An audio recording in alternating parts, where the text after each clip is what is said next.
Okay guys, Ken Smith, Blazer 650 Pro Tour Boat. This will be video 3 in the Great Bass Boat Search of 2021. Actually, this is video 3 in this particular boat. It's video 17 or 18 in the series. So we reviewed a bunch of boats.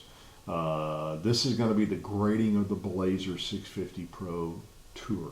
Before I go there, just so you guys know, a couple of things, or one thing specifically. November 21st, Outlaw Outdoors is sponsoring the Blue Santa Tournament. It's a charity tournament on Rayburn. We will be there. Our whole goal in this is to raise money for kids who aren't going to have the same Christmas that our kids are going to have. So two requests for you. Number one, if you're available, please come fish it with us. Number two, if you have items, so we're looking for raffle items, we're looking for silent auction items, we're looking for giveaways. If you have any of those items that you would be willing to donate, please reach out to me at kensmithfishingoutlook.com or reach out to Clint Wade at Outlaw Outdoors. Either one of us, we would really appreciate it. This is, guys, this is for fun, and this is for kids who just don't have the same Christmases we did or that our kids do. So please help out if you can. Thanks to Arc Rods, by the way. If you don't know Arc Rods, check them out. They've donated, I think, 10 rods to us for this tournament, which is just awesome. They're available on Tackle Warehouse. I'll put a link before if you want to check them out. So thanks to those guys. As Clint said, for this tournament, all sponsor bets are off. This is anybody that'll help us out. We'll talk about you. So thanks to the guys at Arc Rods for hooking us up with some rods for some giveaways and some raffle items for this tournament. So let's jump right into the scoring on the sorry guys, I'm a little tired tonight, on the Blazer boat. So scoring as always, 0 to 9's average, less than average, 10 to 12's average, 13 to 16 good, 17 to 18's excellent, 19 or above, blew your socks off. One boat and one thing has scored above a 19, and they scored a 19. And that was the Bullet, the 21, which is actually a 22-foot Bullet with a 300 racing, just because it was so much fun to drive. Overall scoring, 0 to 45 is less than average, 46 to 60 is average, 61 to 80 is good, 81 to 90 is excellent, 91 and above, just probably not going to happen, and we've talked about why. So we've had two boats score 81s, the Caymas and the Phoenix 921 Pro XS. So let's jump right into the Blazer boat. So from a fishability standpoint, so I love the rocker trim switches on the front deck. Old school, easy to touch with your foot, with your rod butt, clean front deck. There's no other buttons up there. We talked about this in the past videos. There's no reason to have live well buttons up there. There's no reason to have lights on off up there. It's just more wire run through the boat. It's just more stuff to short out in a boat. Give me an up-down switch up there and give me a light telling my live wells are on, and I'm happy. And this boat provides those rocker trim switches, which is great. I hate the buttons on my Ranger. I can't trim it up and down with my foot, and I want to be able to do that. That's something that's in the fishability space for me. And as I talked, just as I just said right there, it's a super clean front deck. You see Chris has a double stack mount on the front deck. I did not like the Lowrance, but that has nothing to do with the boat because it shook too much. It was too, the metal's not thick enough, but that's a whole different issue. Front deck at the pole hole is 63.5 inches wide. It's not quite as wide as my Ranger, but it's plenty wide to fish two guys across the front deck. The boat stability is acceptable. It is a little bit tippy, as you saw in the video, but that's not fair. It's easier to rock than my boat is, but it's not tippy. It's perfectly stable boat. You can check out the tippy test in part 2 of that video if you want to see the specifics on that. But that listing you saw is as good as or better than every other boat we've had so far, other really than the 520L boat, which is the super wide boat. But it's fine to fish out on. It's got it. Sorry guys, I realized I got my boats confused. I just did a Phoenix boat today or yesterday as well. So this boat is a traditional box layout, but it's staggered boxes, so it's large port side rod box, smaller starboard side rod box, day box behind that, and then 2 center boxes in the boat. So it's largely a traditional box layout. It's not what I'm used to, but it's what a lot of guys, I mean, it's that's kind of what you're seeing in most boats these days. I don't score that positive or negative because you see it's in both columns here. The boat has super low gunnels. Now, personally, I like the look of that. I think it's a really clean look. I will say to you, if you fish a newer lake that's got a lot of timber in it, one of the downsides to those super low gunnels is that rod drags down the side, or excuse me, as that tree limb drags down the side of your boats, it's easier to rake rods off the deck than it is with a higher lip when it goes over the top. But I just like the look of it better with those little short gunnels. I'll tell you, so I fished out of the PHX, the Phoenix, which has the much higher gunnels this past weekend, yesterday actually, and it doesn't bother me a bit. They're still plenty low for flipping off of, but this boat's got really clean lines on the front with that really low gunnel on it. I've already talked about the traditional box layouts, no big deal there. The one knock I don't like about the boat is really set up for the port side rod box to be your primary rod box. I like having the option to move it to port or starboard. You guys know I'm a lot about load. I fish by myself more than I fish with somebody else. I would rather put my rod box on the starboard side and be able to put my tackle on the port side to weight the boat better.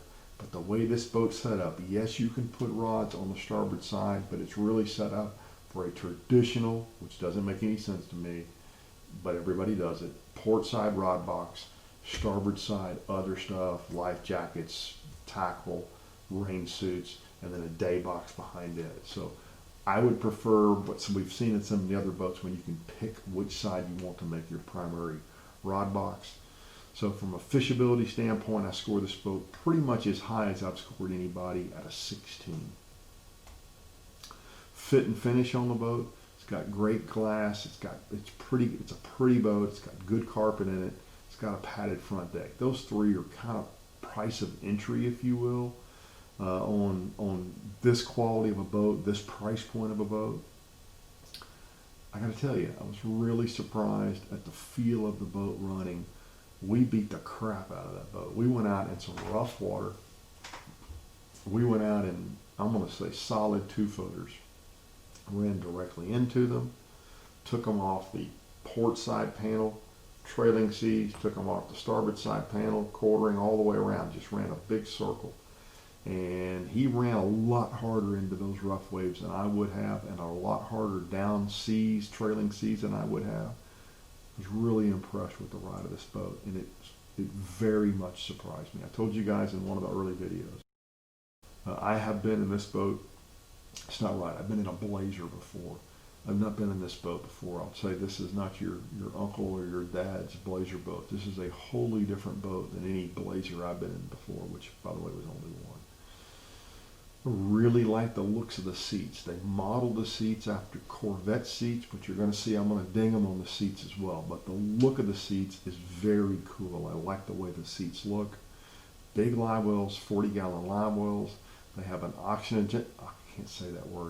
oxygenator in the live wells, and there's also a deflector so the water doesn't squirt directly onto your fish, which Blazer believes knocks some of the slime coat off your fish. So they're doing that from a fish care standpoint. Kind of makes sense to me. I don't know if it's true or not, but it makes sense to me. Now, I've told you guys before, so I've talked to 6 fiberglass shops, and my question to them was, what are the 3 best built boats? And what's the boats, or are there boats that you've seen significant non-impact problems with the hull or with the boat? I got 0 feedback on Blazer. Now, that's neither good nor bad. Blazer's only making, I think, less than 100 bass boats a year right now. They're not making a ton of boats. So I wouldn't expect these guys to see a whole bunch of these boats. But since there's not a good or a bad on that, you know, we've heard a lot about how well built Phoenix and Rangers and Bass Cats were from those guys. But they see more of those boats, obviously, than they see of a Blazer boat. So that's not a positive or negative. I just wanted to share with you what I did or did not hear from our fiberglass guys. One of the complaints I've heard about a couple of the other boats I've reviewed is there's a lot of plastic, there's a lot of trim on the dash and the cockpit area. If you remember on the Caymas boat, they had that shrouding or whatever they called it. That's not right, the right word, but you had the option of putting that black stuff on either side of the cockpit. And I told you I wouldn't do it because my last Ranger, that faded, and that boat stayed indoors. But plastic will fade in sunshine, I would guess about the same pace that carpet does, but certainly faster than fiberglass does. So I thought a lot about how to say this. You could describe it one of two ways. The dash on the Blazer is either cleaner looking or more plain looking, according to your outlook on this. It has no plastic on it. Their roots or they make a lot more bay boats than they make bass boats. So it makes sense to me. Look, saltwater is way more corrosive than freshwater, right? So it makes sense to me that they're putting no plastic in this boat because saltwater eats stuff up. So just know when you look at this boat, that's kind of their roots, right? So you're not going to see, kind of like you see in some trucks now, the fake wood trim everywhere. That's not what this boat is. This is a more functional boat. And you're going to see over there on the right, on the third bullet point on the right over there, I say some guys may not love the saltwater look or feel of the trim. I thought about it a lot, and I think, and I even say it down there on the left on one of my last bullet points, I think this trim will age better than trim with a lot of plastic and a lot of kind of bling. How about so a lot of bling in the cockpit area may not age as well as this boat will age in the cockpit area. So give and take, right? Do you want the real cool fake looking wood or fake looking polished aluminum stuff that you see in some of them, or you want a much cleaner fiberglass look? This boat's the cleaner fiberglass look. So there's zero plastic on the capper dash that I saw in the boat. They have the C-deck cockpit flooring. You guys know I'm a huge fan of that. And I actually like the way they branded, you know, the 650 Pro Tour across the bottom of that. That looks really cool to me. I've already talked about the saltwater look of the trim. And I also like, sorry guys, I didn't like Team Blazer. So they've gone to just Blazer. They've moved it above the waterline, above the rub rail to the back of the boat. As I talked about in the Phoenix and in the Vexus video, which I don't think y'all have probably seen part 3 yet because I've not shot it yet, but I'll talk about that. Anything below that rub rail is going to get rubbed, right? And you're going to lose letters. Phoenix has certainly experienced that. I think Vexus, as they get more boats in the market, are going to experience that as well, because that stuff, stickers don't hold up well to timber. So I like that they moved the badging to the back of the boat. They've made it smaller. It's really clean. It just says Blazer now, and it's above the rub rail. I like that a lot.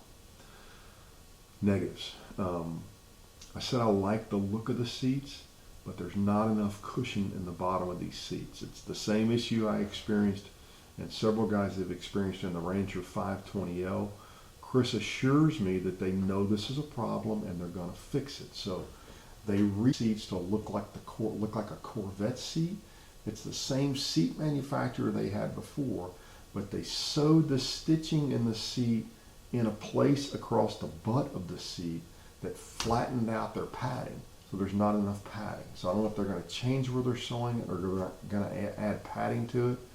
But for me, the way this boat rode, it rode great, but there needs to be more padding in the seat or air ride seats, which I think that's a little bit of overkill in a bass boat. That's a lot of expense in a bass boat, but they need to fix that in this boat.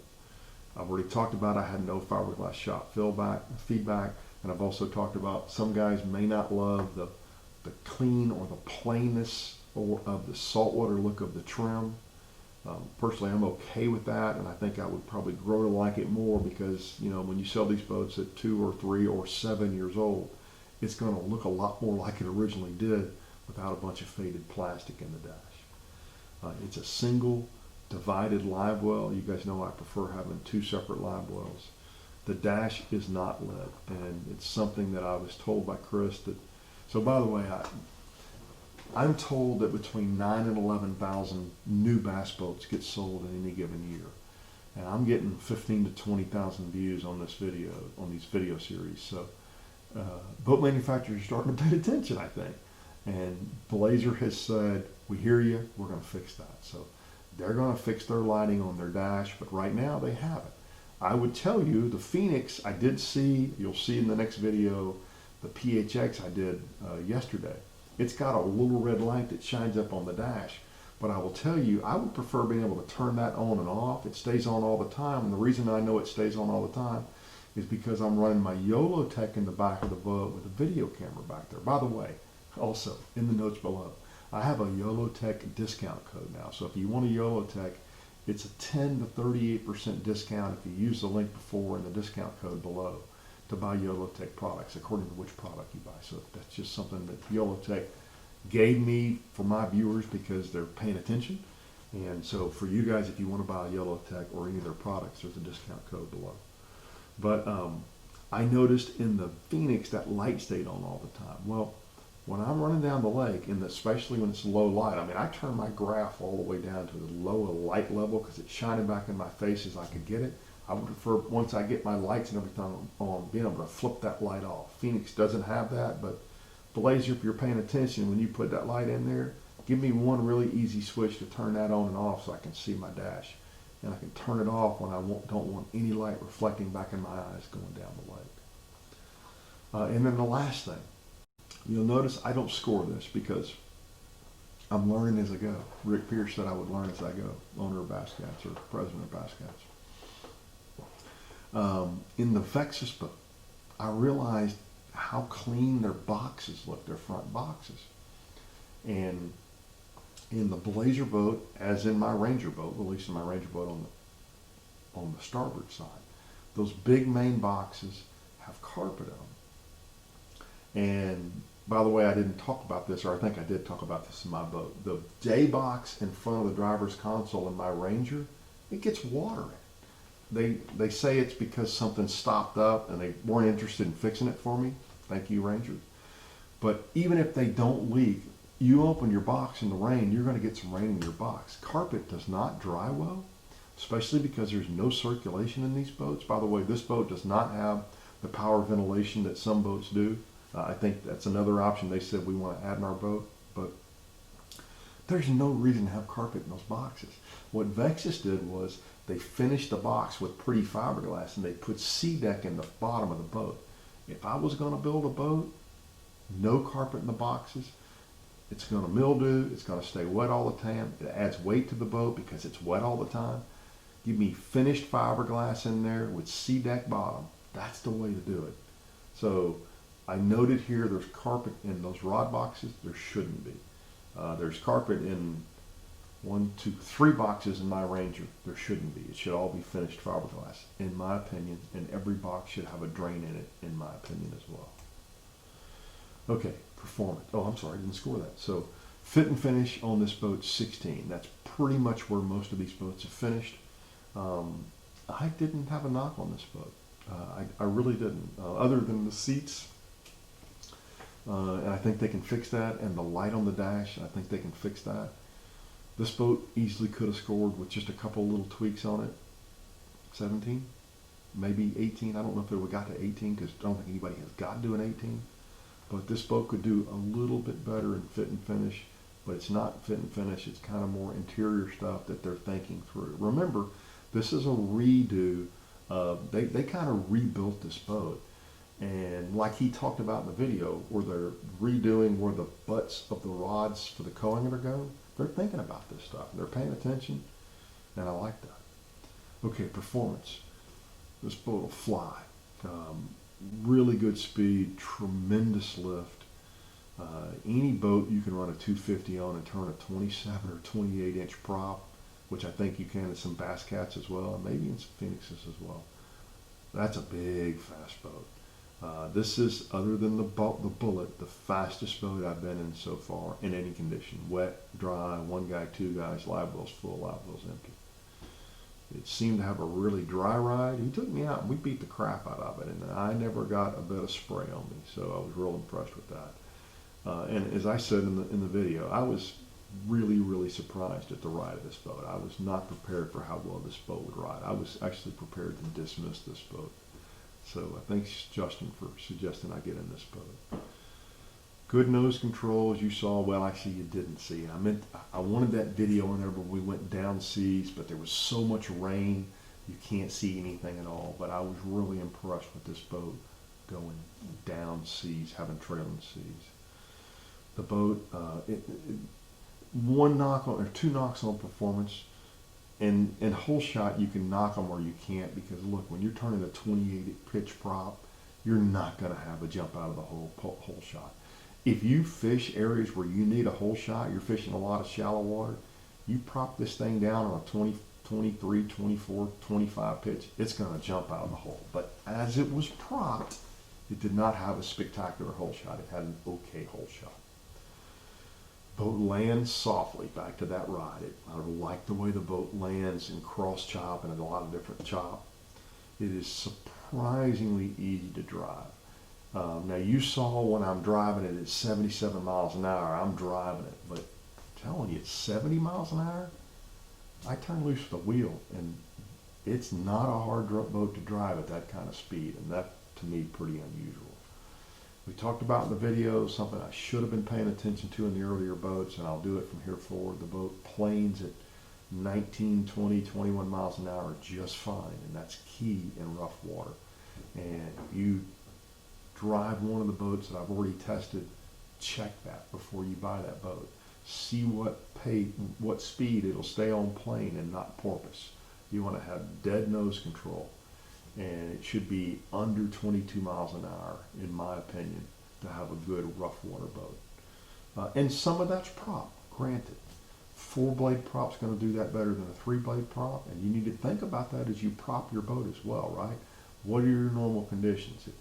If all you ever fish is Palestine or DeGray where the water doesn't get super rough, you can get away with that, but with a 3-blade. But if you're on Okeechobee, or if you're on Eufaula, or if you're on Grand, if you're on Meade or Powell, these big lakes, Erie, where you've got to have nose control, and you're only going to be able to buy one prop, I'm going to suggest you look at buying a 4 or 5-bait prop.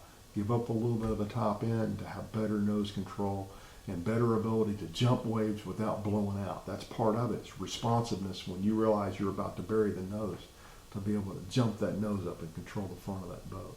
So think about that as you buy a boat, on what kind of prop you're going to get. And by the way, I'm researching props. I know a lot about them, but I know there's guys who know more. So I'm going to have a prop video for you guys in the near future as well. Those are all the positives on performance. Negatives: there's a little bit of side slop in the boat. Now, that was at pretty high speed and pretty rough water, but I noted it. There was a little bit of side slop in the boat.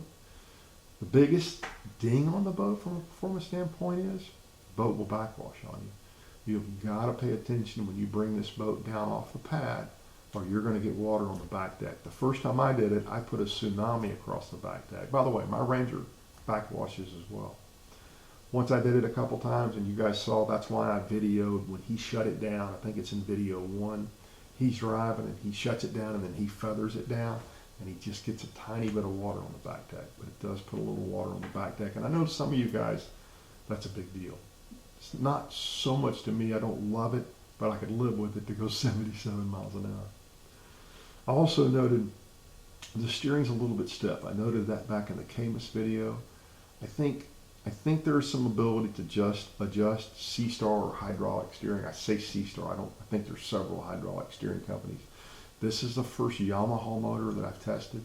I don't think it's a Yamaha issue, though. I think it's just the steering, and I think if you bleed that steering system a little better, you'll get rid of some of that stiffness. Because I noticed, for example, I paid attention this time. The PHX I drove yesterday had the exact same steering system with a Mercury and steered super duper easy. So something you just might look into, and before you leave, if you buy a new boat, before you leave the dealership, make sure that steering is the way you like it, that feel. Some guys probably like a little bit stiffer steering. I like it pretty loose. I like to really be able to turn the boat without a whole lot of effort in steering my boat going down the lake. Okay, amenities. Boat's got a driver's fleet right there where you can pull up to the dock, tie it off. That's great. Everybody should have that. You can put a 16-inch unit, flush dash, flush mounted in the dash. I like that a lot. There's net storage in that front box. I like that double rod strap system. I still like that Vexus coffin lid better, but I like that double rod latch system. That's cool. I did note, I drove by Blake's Boats in Corsicana, and they had a boat that looked just like Chris's boat in the make-ready area with a Mercury on it, and I walked back there just to look at it because I was curious. It only had a single rod strap, but Chris assures me that now the double rod strap system is standard. If you order one, get the double rod strap system. That's a cool thing. There is a remote plug option. I understand why some guys don't like that. I will continue to have it. That's something I would absolutely have in my boat. 2 fuel tanks. I like that. I've talked about why. I know if I run out of fuel in the port tank, I can get home in the starboard tank. But if you've never run dual fuel tanks, just know this. You can run out of the port or the starboard, or you can run them simultaneous, so you draw the fuel down together so you have a more stable ride. Because the way we were running it, we were running out of just one side, and you're going to get some lift. I mean, look, you got 25 gallons at, I don't know what fuel weighs, 6 or 7 gallons per. You've got a lot of weight back there in fuel. So unless you're by yourself or you have your boat loaded a specific way, most of the time you'll run it at the same time out of both fuel tanks. The battery setup. Now, I didn't talk about this. So, for example, in my boat, I've got on the far starboard side of my boat, 1 big cranking battery. On the far port side, 2 right sort of beside each other trolling motor batteries, and then a 3rd one just inside of them. So basically what I have is, I have, I'm going to say 140 more pounds on the port side of my boat, pretty far out, than I have on the starboard side of my boat. So there is a little bit of list in my boat because I got so much more weight in the tail end of that boat. One of the things Blazer has done is they've put all 4 batteries stacked evenly across the boat from the center line. Now, it makes sump access a little bit harder, but as I talked about in one of my prior videos, I have fortunately, knock on wood, never had to get into my sump on the water.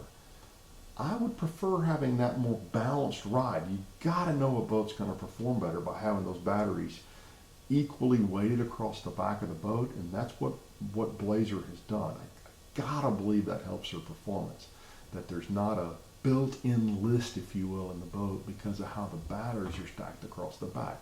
Now, if you're running lithiums, this isn't a big deal, but you guys also know from a prior video, I don't trust lithiums yet. I did a little Google searching on water and lithium, and there's bad results. And there's been some boats burn up that were allegedly from lithium, and I'm not beating up on lithium. I just don't trust them yet. So I like the way the batteries were stacked or set up 4 across from the center line in this boat, kind of equally weighting either side of the center line. I also love, you remember back in the Caymas, I showed you that, I think it's called a battery buddy, how you could just hook your wires and tighten them down for your trolling motor.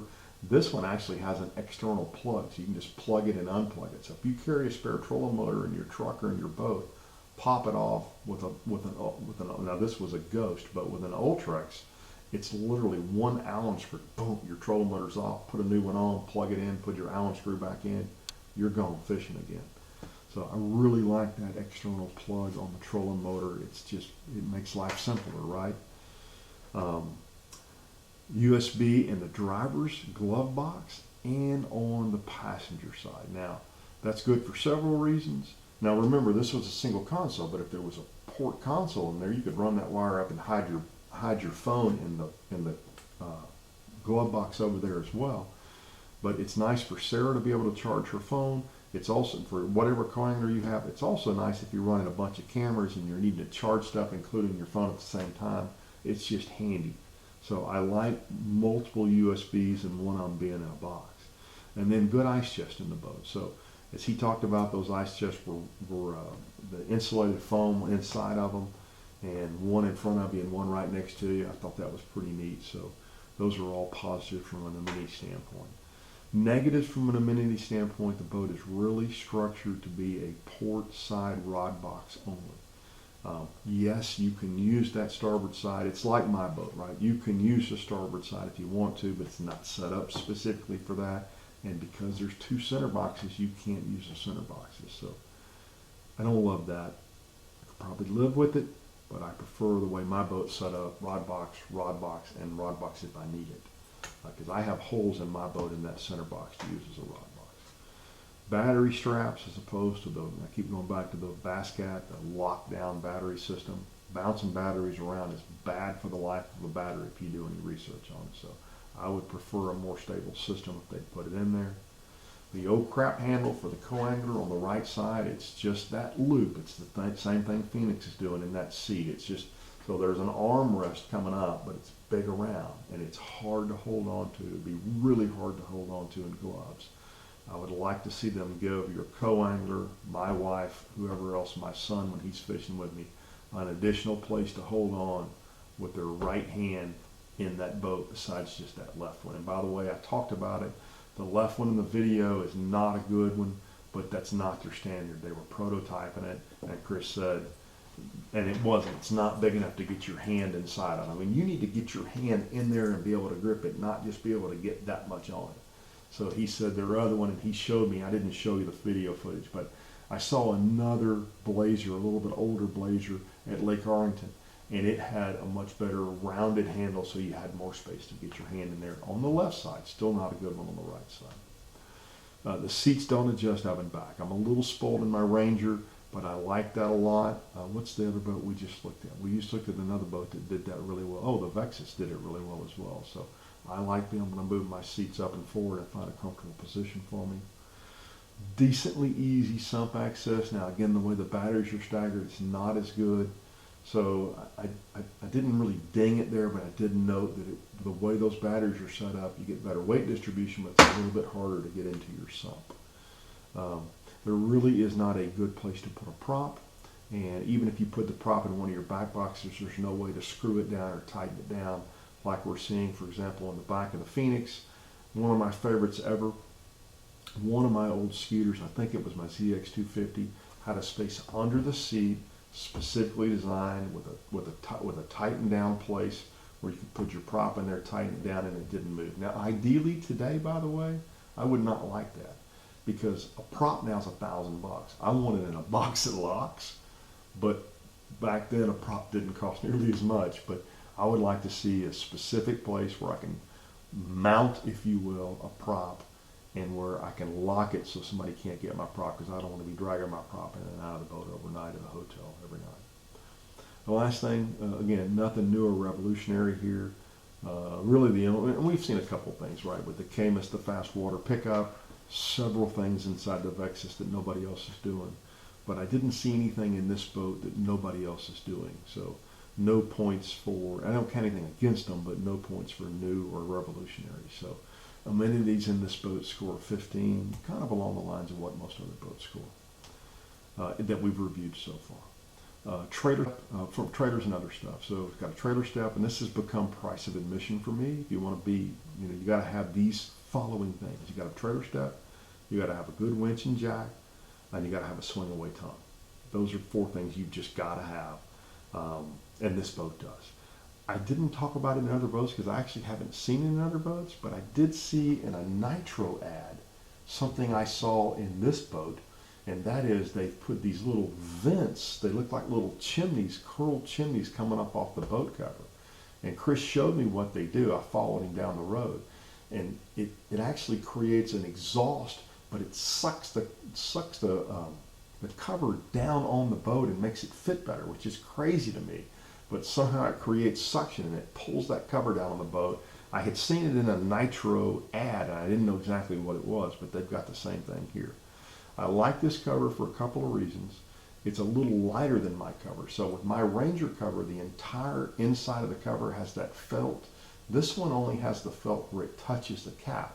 So they're taking a lot of weight out of the cover, and they're also taking several $100s off the price of the cover. So I think, and don't hold me to this, or don't hold him to this, I think he told me this cover is only about $700, and I think a Ranger cover now is about $1,100, which, by the way, sounds ridiculous, right, for a piece of canvas, but they're well fitted, they're well constructed. This one actually has the ratchet built into the cover, which is kind of neat, so you don't have to put those extra ratchets on the back of the boat like you do a Ranger. But I thought that was cool. Then I didn't score them any extra points for it, because I know a lot of people probably have good covers, but it's the first one I've seen on a boat and seen with those vents going down the road, and it's a better cover than what's on my Ranger boat. in my opinion. Torsion axles, vaulted hubs. By the way, I've not talked about this, but a lot of manufacturers have gone back to vaulted hubs. I think it's spring-loaded grease somehow. But those hubs on this trailer and on a lot of boat trailers, so the same people make these trailers as make Phoenix's trailers, I'm sure several others. 5-year maintenance-free warranty on those hubs. And with Blazer, and I'm sure with some of the other ones, you can pay $50 and make that a 10-year warranty. That's a done deal with me. I'll spend $50 to have a 10-year warranty on my hubs. I also like those steps on, and I think Phoenix is doing the same thing. On the back, there's an extra step, actually that extends beyond the boat, where you can get up and get into your sump easier or step into the back of your boat easier. I thought that was really cool as well. Negatives, it's a metal fender. They're okay looking. And I think I talked about it earlier in this video, maybe it's in the PHX video. I think my next boat, if I have the option, will have metal fenders. The fiberglass fenders are a little better looking, but it's easier access in and out of the boat with the metal fenders. And if you ever blow a tire, you're not buying a $1,200 fender. And as you guys have heard me talk about, I actually watched a video from Fletcher Shyrock. I hope I said his name right. And he's right about stuff. The simpler, the better. Less stuff that, many, many years ago, somebody created a trolling motor that would self-deploy, and what they found was it was just more crap that would break. I'll take less stuff that would break. Give me simpler, better functioning stuff. And I think maybe metal fenders are where I want to go with that. So one of the things I did ding them for is lack of dealer access. So the nearest dealer to me is between 100 and 150 miles, according to whether I want to go north or south. That's a big deal to me, right? Things are going to go wrong with every boat. It's just, or I'm going to tear stuff up, one of the two.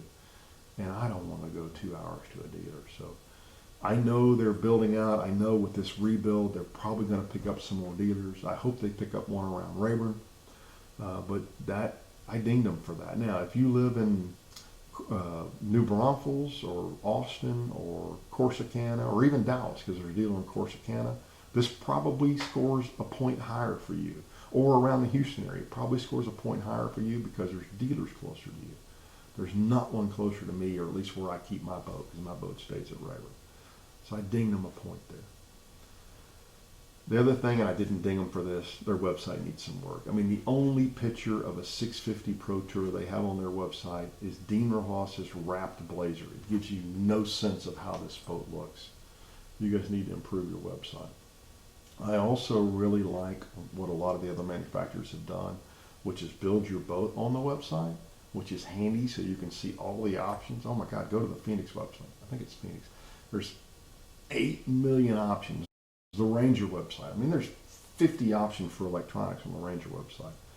It's a lot, but for those of us who are sort of analytic and like to play with that kind of crap, Blazer doesn't have that. So, and again, they're building less than 100 bass boats a year. I get that. They're not building 3,000 bass boats a year, but it's something I'd like to see.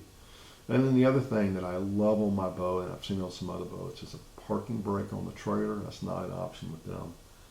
It's something I would really miss. Although I don't use it a lot, when I do use it, I love having it. So for trailer and other stuff, I score a 15. So the Blazer 650 Pro Tour scores a 79, good, almost excellent. 2 boats score better. Fix the seats, fix the dash lights, give me a dealer closer to me. This boat scores as good as any other boat we've looked at. I am not necessarily going to buy the boat that scores the highest. Matter of fact, right now, as I've done the numbers in my head, I think the Vexus is going to score the highest. But I don't still love the look of the Vexus. It's grown on me a little bit. And I haven't priced it yet. I think it's a tiny bit more expensive than some of these other boats. So when it boils down to it, I'm going to kind of pick 5 boats, top 5 boats. And it's going to have to be value and some other stuff for me to make my decision. It's not necessarily going to be the highest scoring boat for me. Dealer's going to have something to do with it as well, right? If I got 3 boats that all score within a point or 2 and I can get them all for roughly the same price, and I have a dealer that I really think is going to be good to work with, that's the boat I'm going to go with. So There's more factors in this than just what we're reviewing here. A lot of you guys have asked me to talk about resale. I'm not going to do it because a year ago, an Evinrude had probably as good a resale as any other boat. I would not want to own a boat right now with an Evinrude trying to resell it. 7, 8 years ago, Legends resold like crazy in East Texas. Much, much harder to resell a Legend right now. The only boat that's gone out of production that it hasn't had an impact on, and actually it may have had a positive impact, is Champion. I think you can probably sell a 10 or 15-year-old Champion today for more than you could if Champion were making boats today, right? So many guys want that ride, which is why Bass Cat has built a boat based upon or similar to the ride characteristics of a Champion. They're trying to capture that market. So I'm not going to get into resale. I will think about it when I go through this process. I don't know how this boat would resell. Truthfully, Rangers historically have had some of the best resales. I got a buddy in Arkansas that's had a 520 on the market for like 3 months and getting no takers. So that is a moving market based upon a whole bunch of factors that I'm not going to get into. So 79 good, almost excellent in the Blazer. And you see my note here. If you want a big boat that's fast and you can deal with not the right word, and you're okay with the cleaner, the plainer finish of the boat. Dash, no plastic, no really fancy bells and whistles on the boat. This is a boat I would suggest you drive before you make a decision on buying a boat. Take it out, take it for a spin, beat it up a little bit. The one thing I will say that Blazer really needs to work on is their contingency program. So if you fish the big league, Tier 1, there's a $5,000 option if you win the tournament. Tier 2, Bass Champs, Texas Team Trail for us guys, Nichols, Skeeter FXL. You win one of those, $2,000 in it. Tier 3, any non-sanctioned event with a few caveats, 60 or more boats, you can win $500. That's quite a bit lower than Ranger, Phoenix, Bass Cat. Those three that come to mind immediately, and Skeeter. I haven't been there yet, but I know Skeeter has a good contingency program. This is not a great contingency program. It's better than Bullet or Charger because they don't have really any, but it's not as good as some of their competitors. So I scored them a 10 for that, which is the lowest I've scored other than the Charger, which scored a 0, and I think the Charger may have scored a 0 as well because they didn't have one. But it's something that if you fish for contingency money, they need to improve this for you. And I wouldn't be surprised if they do. Again, they're making a much bigger push into the bass boat market. And to be in this market, you kind of got to pay attention to this. So I wouldn't count them out of this just yet. I think you might see this improve soon. But I did want to note that for you guys. There are better contingency programs out there right now for boats in the same price range. So that's my Blazer review. I really enjoyed being in the boat. Up next week will be, actually the next video up will be the last of the video series with Todd Driscoll. If you guys haven't seen that, Texas Park and Wildlife has installed radio transmitters in a bunch of bass in Toledo Bend and Lake Fork, and they're tracking them for 2 years. So Todd has shared with us in this little set of 5 or 6 videos what they've learned over the first 5 months of that tracking those fish. It's really fascinating. You need to check out that video series. I'll put it right there for you. So that's the whole series. I'll have the last one of those videos out probably Thursday this week. We'll be back down at Rayburn. We're going to get some actual Rayburn reports back up, some fishing. Sorry guys, I've been away. And then we've got the Phoenix PHX video. I'll start editing on that video this week, and we'll get that video up for you real soon. The next boat I'm going to review will either be the Falcon or it'll be the Skeeter FXR. Those are the next 2 boats that I've got lined up. I just got to figure out where I can get them in the schedule to get them looked at. So thanks for tuning in, guys. I hope you're really enjoying this video series, or at least enjoying it as much as I'm enjoying doing it. And we'll see you guys again this Thursday with the last bit of the Todd Driscoll tracking series update 5 months into the study that Texas Park and Wildlife is doing. Thanks, guys.